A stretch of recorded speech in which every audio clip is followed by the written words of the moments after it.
Sakal Gunarnavasha Vande Guru Sri Charanaravindan.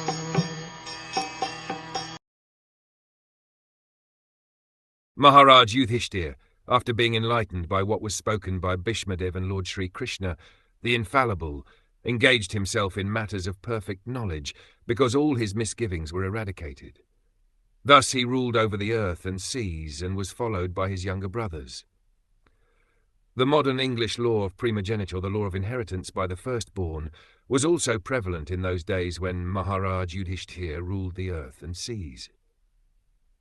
In those days, the king of Hastinapur, now part of New Delhi, was the emperor of the world, including the seas, up to the time of Maharaj Parikshit, the grandson of Maharaja Yudhiṣṭhira. Maharaj Yudhiṣṭhira's younger brothers were acting as his ministers and commanders of state, and there was full cooperation between the perfectly religious brothers of the king. Maharaj Yudhiṣṭhira was the ideal king or representative of Lord Sri Krishna to rule over the kingdom of earth, and was comparable to King Indra, the representative ruler of the heavenly planets.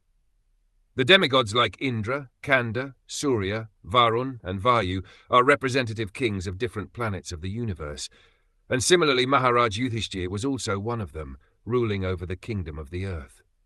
Maharaj Yudhiṣṭhira was not a typically unenlightened political leader of modern democracy.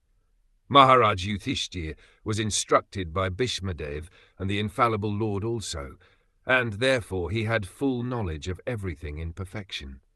The modern elected executive head of a state is just like a puppet because he has no kingly power. Even if he is enlightened like Maharaj Yudhiṣṭhira, he cannot do anything out of his own goodwill due to his constitutional position. Therefore, there are so many states over the earth quarreling because of ideological differences or other selfish motives. But a king like Maharaj Yudhiṣṭhira had no ideology of his own.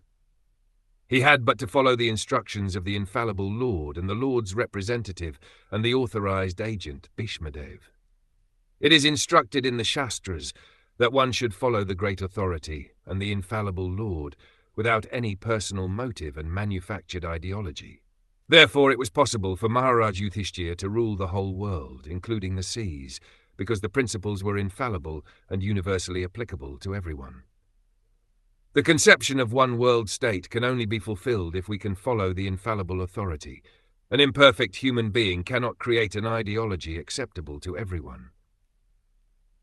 Only the perfect and the infallible can create a program which is applicable at every place and can be followed by all in the world.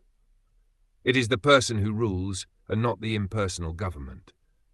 If the person is perfect, the government is perfect. If the person is a fool, the government is a fool's paradise.